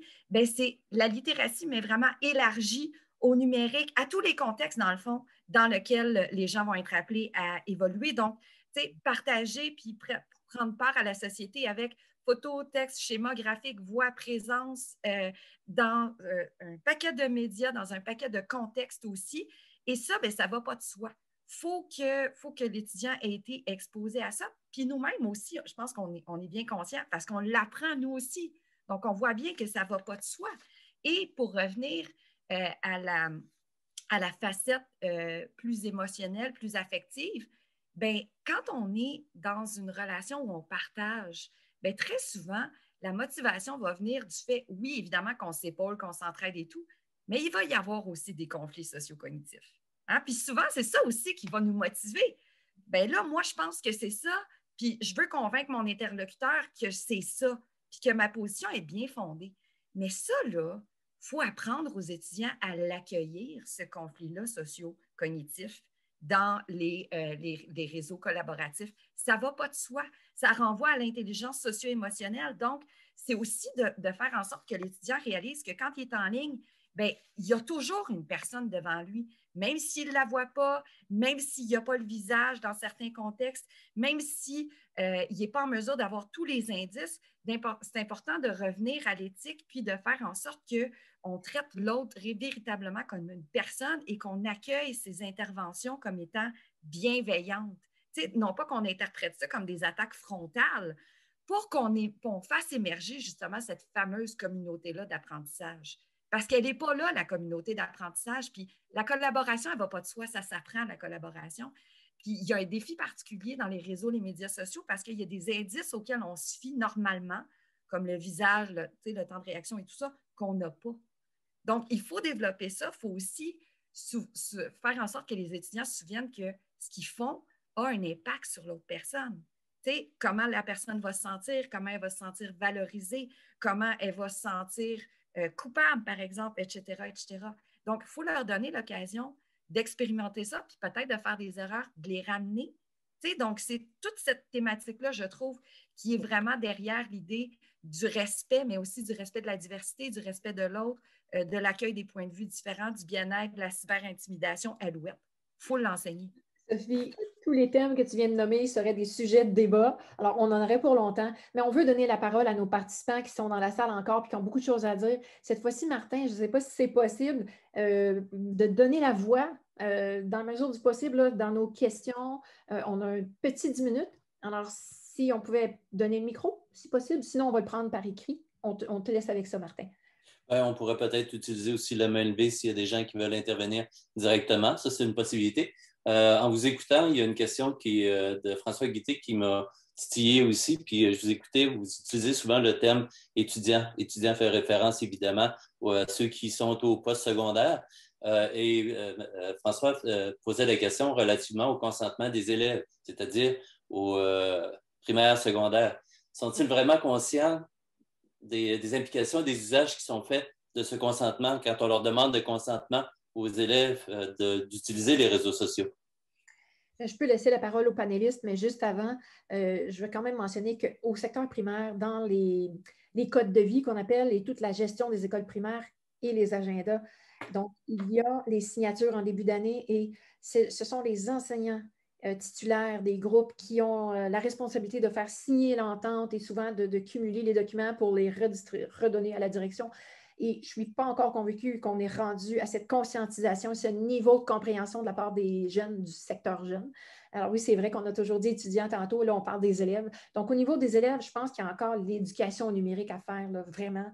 Je pense qu'on va compter beaucoup sur nos enseignants du secteur jeune pour l'expliquer, le ramener, en parler, en discuter avec eux pour toute cette conscientisation-là qui relève, dans le fond, des 12 dimensions de la compétence numérique. Il faut le faire avec nos jeunes, il faut prendre le temps. Puis ça, c'est une question de temps. Et je pense qu'on n'est pas encore rendu là parce qu'on est rendu à essayer de le faire auprès de nos enseignants pour qu'eux le fassent aussi auprès de leurs jeunes. Donc, il y a beaucoup de travail à faire. Je le sais, M. Guité, il y a beaucoup de travail à faire, puis on va continuer. Alors, mes panélistes, peut-être, avaient d'autres réponses complémentaires. Oui, Annie. Excuse-moi. Oui, je suis tout à fait d'accord avec vous, France, concernant les élèves au primaire. Il y a beaucoup de travail à faire avec eux, la sensibilisation surtout, mais en utilisant, on a par exemple, moi j'ai utilisé Google Classroom, il y a une plateforme, il y a des forums. Alors dans le forum, les élèves, ils ont le droit d'écrire, de s'écrire entre eux, de s'entraider. Donc déjà, ça c'est un départ. Ça c'est un départ de les sensibiliser. Donc faire attention à ce qu'ils écrivent, le respect des autres. Donc, des mots justes dans l'écriture, etc. Alors, oui, donc on peut leur enseigner la collaboration dès le niveau au primaire. Mais concernant le Facebook, ça dépend. C'est très, moi, c'est très délicat d'utiliser Facebook au niveau. Absolument. Merci, Ania, pour ton intervention. Et juste avant la prochaine question, je tiens à répondre à ce que je vois passer dans le clavardage. Moi, je peux vous dire qu'en tant que direction d'école, parce que j'ai eu ce chapeau-là il y a quelques temps, on avait une signature de l'élève parce qu'on le lisait avec eux, on l'expliquait, mais également, il y avait une deuxième signature du parent. Donc, nous, on cueillait les deux signatures, pas seulement les parents du primaire. Donc, c'est une option. Alors, je vous le fais penser là, pour ceux qui sont dans la gestion des écoles primaires. Et Martin, on prend une autre question. Oui, il y a Jean Coul qui demande si on a étudié le cycle d'adhésion aux réseaux sociaux. Il y a un cycle intéressant qui caractérise de cette façon-là. Il y a d'abord la curiosité, ensuite le premier engagement, suivi de la présence active et contributive, et enfin la sortie du réseau social pour aller vers un autre médium. Puis moi, j'ai le goût d'ajouter, souvent ce que je dis aux profs qui veulent utiliser les réseaux sociaux, c'est d'aller où sont les jeunes. Nous, présentement, je donne un exemple, on est dans Facebook, mais les jeunes désertent Facebook pour aller vers d'autres médias sociaux. Donc, qu'est-ce qu'on doit faire? Alors, je vois Sophie qui était déjà en réponse non verbale. Alors, tu peux donne ton avis. On t'écoute, Sophie. Mais en fait, je trouve ça vraiment intéressant parce qu'il y a deux positions. Là, ici, il y en a effectivement qui disent, ben non, on va aller vers l'étudiant dans les médias sociaux qui sont les leurs. Puis il y en a d'autres qui disent, ben non, parce que moi, je suis à l'aise avec ceux-là. Puis je pense que c'est important de négocier ça aussi. C'est-à-dire, oui, aller vers les étudiants, mais en même temps, si la plateforme ne me permet pas de faire ce que je veux faire d'un point de vue pédagogique, à ce moment-là, ce n'est pas nécessairement indiqué parce qu'on fait toujours ça, évidemment, pour faire apprendre les étudiants. Donc, si on n'est pas nous-mêmes à l'aise, même sur la plateforme que les étudiants utilisent, je ne suis pas sûre qu'on atteint notre but. Donc, je pense que ça dépend vraiment de chaque personne. Puis je ne serais pas prête à dire qu'il faut toujours aller vers la plateforme des étudiants ou il faut toujours rester avec la nôtre. Merci, Sophie, pour ton intervention. Écoutez, on doit bientôt conclure. Martin, est-ce qu'on a le temps pour une dernière question? Oui, mais elle ouvre sur plein de choses intéressantes. Alexandre Linkerly demande comment peut-on tenir compte de la vie privée des personnes du réseau social, des personnes apprenantes? C'est-à-dire, comment est-ce qu'on gère les dommages collatéraux? Comme par exemple, qu'est-ce qu'on fait des renseignements personnels de la mère de l'élève qui sont divulgués dans le contexte d'un cours? Des renseignements personnels de la mère, je n'ai pas bien compris, pas bien saisi. En fait, c'est que quand on fréquente les médias sociaux, il y a une possibilité de voir aussi qu'est-ce qui se passe dans l'entourage de l'élève. OK, je comprends. Là, j'ai l'impression qu'on parle plus du partage de caméras, mais en tout cas, dans les deux sens, oui, effectivement, on a accès à une certaine part de vie privée, d'où certaines lois qui tendent à se mettre en place. Là, puis on parle toujours de l'accès à la vie privée, mais il existe un autre règlement. Je vais essayer de voir. Je l'avais sorti tantôt. J'ai une loi là, qui, mon Dieu, je l'ai pas. Désolée, France, c'est la loi de la gouvernance de gestion des ressources informationnelles. Mais là aussi, cette loi-là nous amène à être un complémentaire là, de l'autre loi sur l'accès à la vie privée. Puis effectivement, ça nous donne des accès dont les parents ne sont pas nécessairement d'accord. C'est vrai, hein, l'aspect de la maison, la vie, la qualité, tout ça, la qualité de vie, c'est vrai qu'on a aux accès à la vie privée. Mais en plus de ça, là, si on va faire nos petits Colombo, là, on les trouve, les renseignements sur les parents, le voisin, la voisine, leur opinion personnelle, leur opinion politique. Et là, ça peut créer des guerres en plus des renseignements personnels. Donc oui, effectivement, il y a encore beaucoup de travail à faire pour l'éducation et même nous, jusqu'où on va dans l'exigence d'allumer les caméras et tout ça. Alors, je comprends vraiment bien là, le point de vue. On aurait tant à dire, vraiment. Écoutez, moi, j'ai l'obligation de conclure parce qu'il nous reste 5 minutes. Alors, mais on va rester après, là, parce que je veux respecter le temps jusqu'à 10h30. Après 10h30, on restera connecté encore quelques minutes pour ceux qui auront des questions qui brûlent la langue. On pourra continuer à répondre. Mais on se prépare pour le mot de la fin. Alors, le mot de la fin, ce n'est pas moi qui va le donner, le mot de la fin, c'est vous. Alors, Marilyn, je te laisse la parole. Oui, tout à fait. Bien, tout le monde, on va se refaire un autre petit Mentimeter et comme vous êtes très bon, donc vous retournez sur menti.com. C'est un nuage de mots cette fois-ci où on aimerait savoir le mot qui représente la conférence d'aujourd'hui pour vous. Donc, menti.com et qui va être dans le clavardage. Ensuite, vous allez arriver sur cette page et le code en question, je vous le dis, 65 29 19 65 29 19 et là, tranquillement, pas vite, nous allons avoir des réponses qui vont à notre premier virage. Absolument. Excellent. Alors, ensuite, oui. Le lien, peut-être qu'on avait redonné. OK, ça va. Je pense que le lien pour aller sur menti.com. Okay. Il est ici en haut, www.menti.com, qu'on met dans sa barre ici ou Google. OK, alors on a déjà une dizaine de répondants. Vigilance, absolument. Conscientisation, bravo, oui. Travail d'équipe simultané, efficacité, éthique. Éthique, ça est revenu nommé plusieurs fois. Alors, c'est un concept non seulement qui fait partie d'une des dimensions de la compétence numérique, mais on sait qu'on doit la prioriser dans l'éducation. C'est vraiment au cœur de tout ça. Le mot qui revient encore le plus souvent, c'est collaboration, conscientisation, pertinence, bien sûr, vigilance, absolument. Efficacité, oui, c'est vrai, parce qu'il y a une clarté aussi. Est-ce qu'on va utiliser la clarté parce qu'on l'utilise comme un forum aussi, hein, c'est un peu ça dans les réseaux sociaux. Bon, en tout cas, le mot de la fin, on dirait que si la tendance se maintient, le mot de la fin, ce sera collaboration.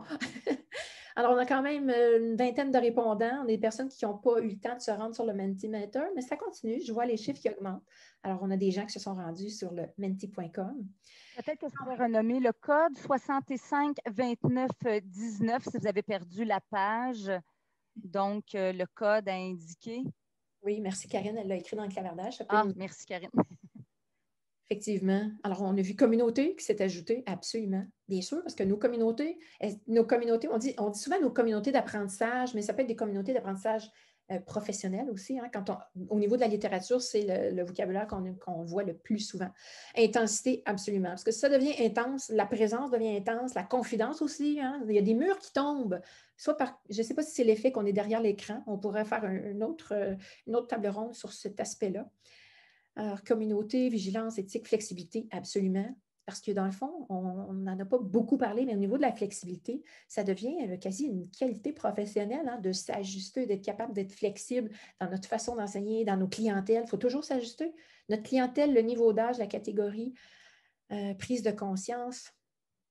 Mais écoutez, je pense que co-construction, wow, j'aime bien aussi co-construction, coopération, éthique, vigilance. Écoutez, je crois que le mot de la fin, le mot gagnant, sur ce, on va bientôt se laisser, mais on a quand même un petit ajout à faire pour les 2 minutes qui restent.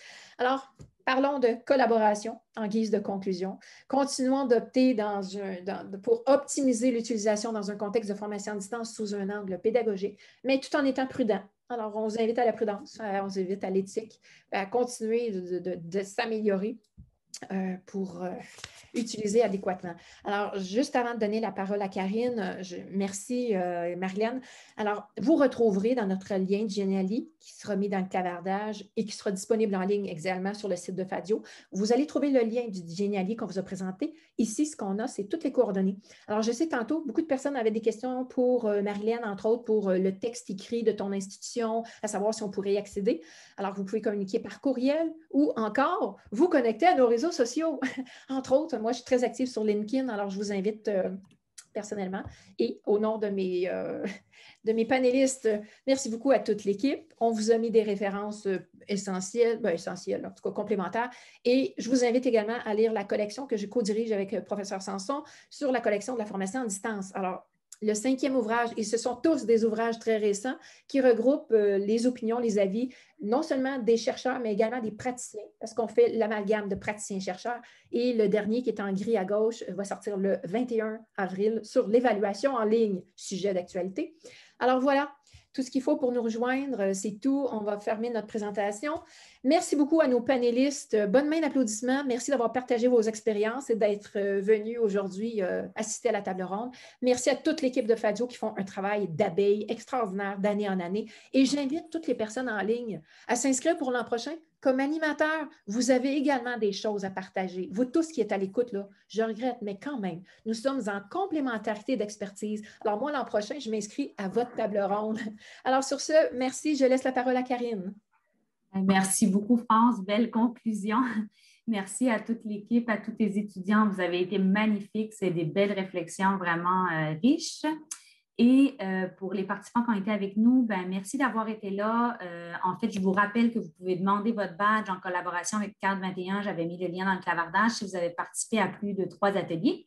Si vous n'avez pas encore participé à plus de 3 ateliers, et même si, on vous propose vraiment de ne pas manquer ce midi l'atelier avec Carte 21 qui va nous parler de langage augmenté. Et cet après-midi, on a aussi un atelier de la TELUC corriger la correction numérique. En fait, ça va être sur le sujet. Donc, merci. N'oubliez pas d'évaluer, de nous partager votre appréciation de l'activité de ce matin. On en fera part à France et son équipe. Donc, merci à tous.